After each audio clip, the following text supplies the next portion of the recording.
Subscribe and press bell icon to get notified about all the upcoming lectures. This lecture is about the overview of the electron transport chain. As the name indicates, electron transport chain. It means that it's the chain or a series of reaction, or there is a long chain which is for the transport of electrons, in which the electrons are transported. So for the electron transport chain, where this mechanism takes place, where this machine electron transport chain is located, electron transport chain is located inside the mitochondria. The mitochondria, this is structure of the mitochondria. Mitochondria consists of two membranes, outer membrane and inner membrane.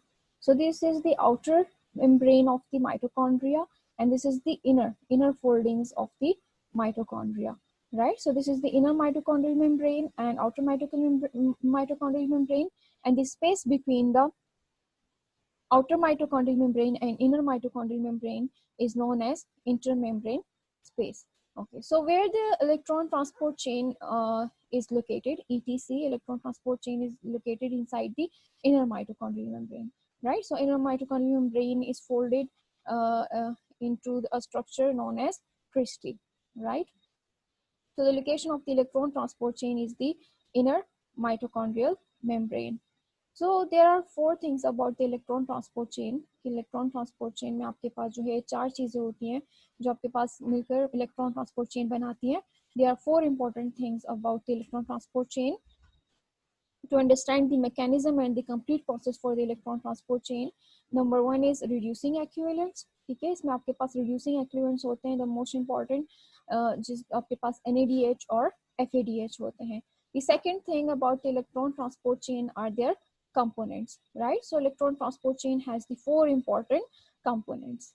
The next third thing is about the electron transport chain are the carriers. इसमें आपके पास जो है दो किस्म के carriers होते हैं, coenzyme Q and cytochrome C, that are involved in the electron transport chain. And the fourth thing is the oxygen. So oxygen is the final electron acceptor. ठीक है, जैसे कि इलेक्ट्रॉन ट्रांसपोर्ट चेन है जिसमें आपके पास क्या हो रही है, इलेक्ट्रॉन जो है वो ट्रांसपोर्ट हो रही हैं थ्रू अ सीरीज ऑफ जो है chain, through a series of reaction.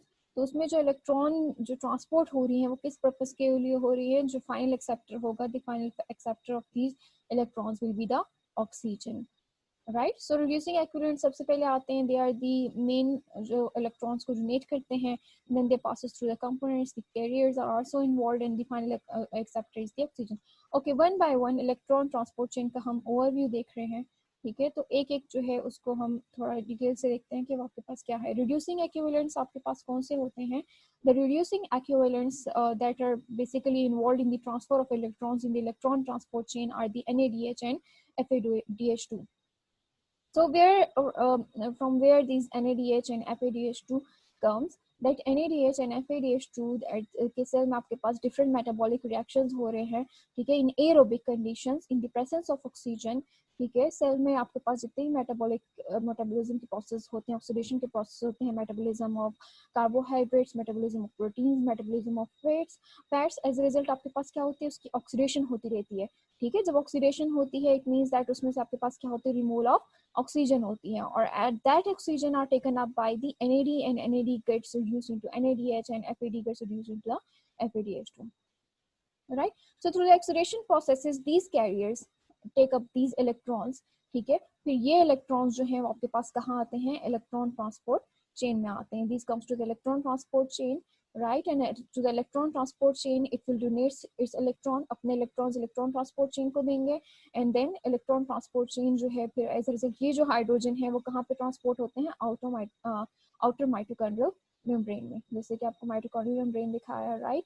So these carriers NADH and FADH अपने electrons electron transport chain को देंगे, and the hydrogen will be pumped out into this intermembranous space. ठीक है, जो hydrogen ions हैं वो इस intermembranous space में आपके पास जो है वो collect होते रहेंगे. That will be later used in the synthesis of the ATP. There is a detailed mechanism for how these hydrogen ions, that protons that are pumped into the intermembranous space, how they will be used for the synthesis of ATP. Okay.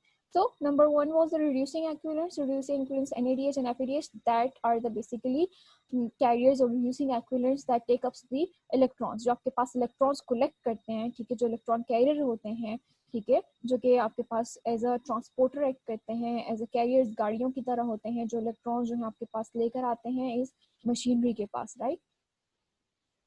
So the next other was the second thing, main thing about the electron transport chain are their components. So electron transport chain, there are basically four important components. Okay, there are four important components of the electron transport chain that are present inside the inner mitochondrial membrane.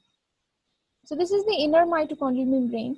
ठीक है, तो आपके पास जो four उसके component होते हैं, complexes होते हैं इलेक्ट्रॉन ट्रांसपोर्ट चेन के, complex 1, complex 2, complex 3 and complex 4. So these four complexes are embedded inside the mitochondrial membrane. ठीक है, जो four complexes हैं, these four complexes 1, 2, 3 and 4, these four together make up the electron transport chain and these are embedded inside the mitochondrial membrane. Okay, so these complexes, complex 1, complex 2, complex 3 and complex 4, they have the names. The names are given according to their function. ठीक है, जैसे उसके function होते हैं वैसे ही उसके नाम होते हैं. तो so just study a little bit about their functions, बाद में हम डिटेल में पढ़ेंगे. But उसके फंक्शंस क्या हैं, जैसे कि आपको भी कैरियर्स मैंने बताया कि जो रिड्यूसिंग एक्विवेलेंट्स हैं NADH and FADH. So basically अपने इलेक्ट्रॉन्स कहाँ पे देते हैं, ये जो NADH है it gives its electron to the complex 1 and FADH जो है ये अपने इलेक्ट्रॉन जो है वो कॉम्प्लेक्स 2 को देता है. ठीक है, so when the NADH gives its electron to the complex 1, तो then NADH is reduced to the oxidized to the NAD again, and FADH2 जब अपने इलेक्ट्रॉन्स कॉम्प्लेक्स 2 को देता है, then FAD it's again converted into the FAD. ठीक है, so complex 1 पे NADH gets oxidized, right, और कॉम्प्लेक्स 2 पे जो है आपके पास FAD gets oxidized. So complex 2 is also involved in the Krebs cycle. ठीक है, this is the only enzyme for the Krebs cycle जो कि आपके पास क्या होता है, membrane bounded होता है, membrane embedded होता है, right. Okay, so ये आपके पास उसके names हैं. Complex 1 is known as NADH reductase. Why NADH reductase? क्योंकि आपके पास NADH जो है वो आता है, वो इसको reduce करता है. ठीक है, because this complex is reduced by the NADH and NADH itself gets oxidized, right. So that's why this complex 1 is known as NADH reductase. The second complex is known as the succinate dehydrogenase, because this enzyme succinate dehydrogenase is also involved in the Krebs cycle and TCA cycle, जहाँ पे वो क्या करता है, fumarate को convert, succinate को convert करता है फ्यूमेरेट में. ठीक है, डिहाइड्रोजनेशन का रिएक्शन होता है and as a result FADH जो है वहां से आपके पास क्या होता है, it gets oxidized to FAD. ठीक है, तो FADH2 जो है वो अपने इलेक्ट्रॉन्स कॉम्प्लेक्स 2 को प्रोवाइड करता है, right. And the complex 3 is known as cytochrome reductase, because this cytochrome reductase it's going to reduce the cytochrome C. And the fourth complex is known as cytochrome oxidase, because it's going to oxidize the cytochrome C, right. Okay, so these are the four important complexes हमने कहा. ठीक है, the second thing हमने कहा कि जो electron transport chain में है वो उसके क्या होते हैं, complexes होते हैं, complex 1, complex 2, complex 3, complex 4 and they has the names because of the functions. ठीक है, तो complex 1 को जो है NADH reductase कहते हैं, because यहाँ पे आपके पास क्या होता है, NADH जो है उसको reduce करता है और NADH को oxidize हो जाता है. This second is known as succinate dehydrogenase, because it causes the dehydrogenation reaction, succinate को फ्यूमेरेट में कन्वर्ट करता है एंड FADH2 जो है उसकी जनरेशन होती है, देन FADH2 अपने इलेक्ट्रॉन जो है फिर इसको ट्रांसफर करता है, right. And the complex 3 is known as cytochrome reductase because it's going to reduce the cytochrome, and the complex 4 is known as cytochrome oxidase because it's going to oxidize the cytochrome C, right. Okay, ये आपके पास दूसरी चीज होगी जो उसके क्या है, electron transport chain के इंपॉर्टेंट कॉम्प्लेक्सेस हैं. द थर्ड थिंग जो हम कह रहे थे about the electron transport chain वो होते हैं कैरियर्स. ठीक है, कि इसमें आपके पास क्या होते हैं, कैरियर्स इन्वॉल्व होते हैं. वो कैरियर्स कौन से होते हैं, they are the coenzyme Q and cytochrome C. ठीक है, ये दो इंपॉर्टेंट कैरियर्स होते हैं जो क्या करते हैं, इलेक्ट्रॉन को कैरी करते हैं. ये क्या होते हैं, दे आर मूवेबल. ये आपके पास जो मेम्ब्रेन है, इनर माइटोकॉन्ड्रियल मेम्ब्रेन, उसमें क्या करते हैं, फ्रीली मूव करते हैं और इलेक्ट्रॉन को कैरी करते हैं. ये आपके पास है कोएंजाइम Q. ठीक है, as you can see ये आपके पास क्या है, इनर माइटोकॉन्ड्रियल मेम्ब्रेन है. Inside inner mitochondrial membrane this complex 1, complex 2, complex 3 and complex 4 are embedded. ठीक है, लेकिन complex Q and complex cytochrome C they are movable, ये इलेक्ट्रॉन्स को कैरी करते हैं और मूव करते हैं. So coenzyme Q, दो कैरियर्स मैंने आपको बताया. So the one carrier is the coenzyme Q. So this Q जो है आपके पास coenzyme Q, ये आपके पास क्या करते हैं, they take up the electron from the complex 1. ठीक है, ये इलेक्ट्रॉन्स को कलेक्ट करता है 1 से और 2 से और उसको ट्रांसपोर्ट करता है complex 3 पे. ठीक है, so coenzyme Q is take up the electrons from the complex 1, complex 2 and transfer them to the 3. Right? Okay, the second carrier is the cytochrome C. ठीक है, जो second movable आपके पास जो carrier है that's the cytochrome C, जो क्या करता है, इलेक्ट्रॉन्स को ट्रांसपोर्ट करेगा from complex 3 to complex 4. ठीक है, complex 3 से complex 4 पे जो है आपके पास इलेक्ट्रॉन ट्रांसपोर्ट करेगा. Okay, so that was the third thing. And the fourth thing हमने कहा कि the most important thing about the electron transport chain is the oxygen. तो ऑक्सीजन क्या होता है, basically the oxygen is the final acceptor at the end of the electron transport chain. Oxygen आपके पास क्या करेगा, फोर्थ कॉम्प्लेक्स पे आपके पास, ठीक है, यहाँ पे फोर्थ कॉम्प्लेक्स पे जो है ऑक्सीजन प्रेजेंट होगा. The final substance which is going to be reduced will be the oxygen. आखिर में जिस चीज की रिडक्शन होगी वो आपके पास क्या होगी, ऑक्सीजन की होगी. ये जो सीरीज ऑफ रिएक्शंस हो रहे हैं सारे और जो ट्रांसफर ऑफ इलेक्ट्रॉन हो रहा है, इसीलिए इसको हम क्या कहते हैं, इलेक्ट्रॉन ट्रांसपोर्ट चेन. ये एक चेन है जिसमें आपके पास क्या हो रही है, इलेक्ट्रॉन ट्रांसफर हो रहे हैं. ठीक है, जैसे सबसे पहले NADH थे, FADH थे, द फर्स्ट थिंग जो अपने इलेक्ट्रॉन ट्रांसफर करेंगे. द सेकंड थिंग मैंने आपको बताया कॉम्प्लेक्सेस हैं, एंड द थर्ड थिंग मैंने आपको बताया ये कैरियर्स हैं जो इलेक्ट्रॉन को ट्रांसपोर्ट करते हैं. ठीक है, ये सारी सीरीज ऑफ जो है आपके पास जो सारी चेन है इलेक्ट्रॉन ट्रांसपोर्ट होते होते किस पर्पस के लिए हो रही है, आपके पास क्या होती है, जो फाइनल एक्सेप्टर होता है वो the fourth thing is the oxygen. ठीक है, तो ऑक्सीजन जो है वो फाइनली क्या करेगा, इलेक्ट्रॉन्स को एक्सेप्ट करेगा. ठीक है, वहां से इलेक्ट्रॉन्स को एक्सेप्ट करेगा. मैट्रिक्स में आपके पास प्रोटॉन्स प्रेजेंट होंगे. ठीक है, देन प्रोटॉन्स जो है it will take up the hydrogen ion. ठीक है, मतलब प्रोटॉन्स एक्सेप्ट करेगा और इलेक्ट्रॉन जो है आपके पास यहाँ से एक्सेप्ट करेगा. ठीक है, देन ऑक्सीजन जो है आपके पास it will accept the electron, it will accept the proton और आपके पास फाइनल क्या होगी, वाटर की प्रोडक्शन होगी. सो इलेक्ट्रॉन ट्रांसपोर्ट चेन का जो एंड प्रोडक्ट होता है, what is the end product of the electron transport chain, the end product of the electron transport chain is the production of the water. Right, so finally here there will be the production of the water. ठीक है, so final acceptor आपके पास क्या होता है, यहाँ पे oxygen होता है. ऑक्सीजन, इसीलिए हम इसको जो प्रोसेस को हम क्या कहते हैं, एरोबिक रिस्पायरेशन इसको हम कहते हैं, एरोबिक जो है कंडीशंस कहते हैं. तो वो बिकॉज ऑफ ऑक्सीजन होता है. ठीक है, because there is abundant of oxygen present inside the environment and taken up by the human body. Right, अगर ये ऑक्सीजन प्रेजेंट ना हो, ठीक है, there oxygen is not present, तो आपके पास क्या होता है, ये पूरा का पूरा जो आपके पास इलेक्ट्रॉन ट्रांसफर है इट विल गेट डिस्टर्ब. ठीक है, आपके पास ये सारा रिएक्शन नहीं होगा. ठीक है, आपके पास जो है ये NADH it will not going to oxidize, और ऑक्सीडाइज नहीं होगा तो आपके पास जो है वो जो बाकी रिएक्शंस होते हैं ऑक्सीडेशन के, वहाँ पे इनफ NAD और FAD अगर अवेलेबल नहीं होगा तो वहाँ पे आपके पास जो है ऑक्सीडेशन का प्रोसेस कंटिन्यू नहीं हो पाएगा. ठीक है, उसके अलावा ATP की भी जो है उसकी भी आपके पास रिडक्शन हो सकती है, और इसके अलावा आपके पास जो है वो ऑक्सीडेशन के प्रोसेसेस इम्पॉसिबल होंगे because of the absence of this oxygen. So oxygen is required for these complete processes. ठीक है, NAD FAD और ATP की जनरेशन के लिए you require the presence of the oxygen. So oxygen is the final acceptor of the electrons. जो आपके पास ये सारे के सारे रिएक्शंस हो रहे हैं वो किसके लिए हो रहे हैं, आपके पास जो है वो ऑक्सीजन के लिए, कि ऑक्सीजन जो है वो फाइनली इलेक्ट्रॉन्स को एक्सेप्ट करेंगे and will be converted into the water. ठीक है, और आपके पास क्या होगी, वाटर मॉलिक्यूल की प्रोडक्शन होगी.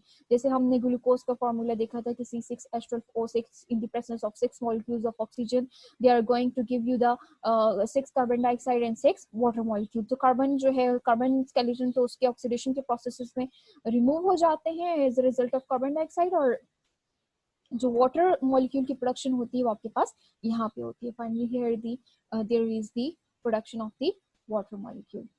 Right, so in the electron transport chain we studied the overview. Okay, this was just the overview, the complete reactions, the components, the carriers and the oxidative phosphorylation we will study in the next lecture. So electron transport chain, there is a series of, there is a chain for the transfer of electrons, and these electrons are transferred and then finally accepted by the oxygen, ठीक है। जो final acceptor होता है वो आपके पास क्या होता है, ऑक्सीजन होता है, and oxygen accepts these electrons and hydrogen ion मतलब proton and becomes the water molecule, और वाटर मॉलिक्यूल की फॉर्मेशन आपके पास होती है, राइट। तो इलेक्ट्रॉन ट्रांसपोर्ट चेन में हमने 4 चीजें जो हैं वो हमने देखी, 4 थी। So this is the overview for the electron transport chain. That electron transport chain is located inside the inner mitochondrial membrane. Okay, so this is one part of the mitochondria, right? कि एक part mitochondria को दिखाया गया. This is the आपके पास क्या है, outer mitochondrial membrane है, right? This is the cytoplasm, outer mitochondrial membrane, and this is the inner mitochondrial membrane.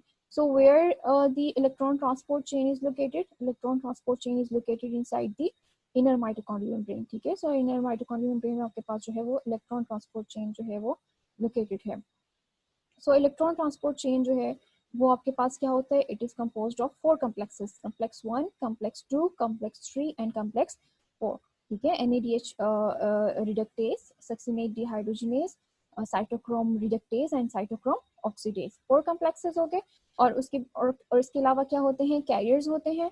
This is the carrier coenzyme Q and this is the carrier cytochrome C।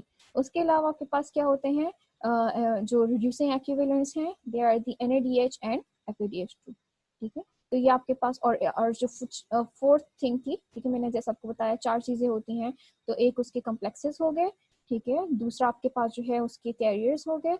तीसरा आपके पास जो है उसकी reducing एक्विवेलेंट्स हो गए, and the 4th important thing is the final acceptor for the electrons is oxygen, ठीक है। जो आपके पास इलेक्ट्रॉन्स एक्सेप्ट करते हैं वो कौन होता है, ऑक्सीजन होता है। वन बाय वन हम देखते हैं। पहले हम NADH का देखते हैं कि हाउ दी NADH, ये आपके पास NADH है, इसके इलेक्ट्रॉन्स हैं, they will be given to this complex 1 because NADH specifically complex 1 को electrons देता है, and the protons will be transported to the intermembrane space, right? तो NADH gives electron to the complex 1, ठीक है, और वो आपके पास क्या होते हैं, ट्रांसपोर्ट होते रहते हैं, and the final acceptor is oxygen, ठीक है। और जब ट्रांसपोर्ट होते हैं तो एज अ रिजल्ट क्या होता है, प्रोटॉन्स जो हैं वो आपके पास मैट्रिक्स से, बिकॉज मैट्रिक्स इज हाईली आपके पास क्या होता है, पॉजिटिव, उसमें आपके पास प्रोटॉन प्रेजेंट होते हैं, they will be transported to the intermembrane space, और आपके पास फाइनल एक्सेप्टर क्या होता है, ऑक्सीजन होता है। Now let's see for the FADH2, because FADH2 specifically for the complex 2 को अपने इलेक्ट्रॉन्स देगा, ठीक है। It will give it to the complex 2, ठीक है, वो उसको ट्रांसपोर्ट कर रहा है कैरियर्स के थ्रू, और final acceptor will be the oxygen, और आपके पास क्या होगी, वाटर मॉलिक्यूल की फॉर्मेशन होगी। Now so this is about the electron transport chain.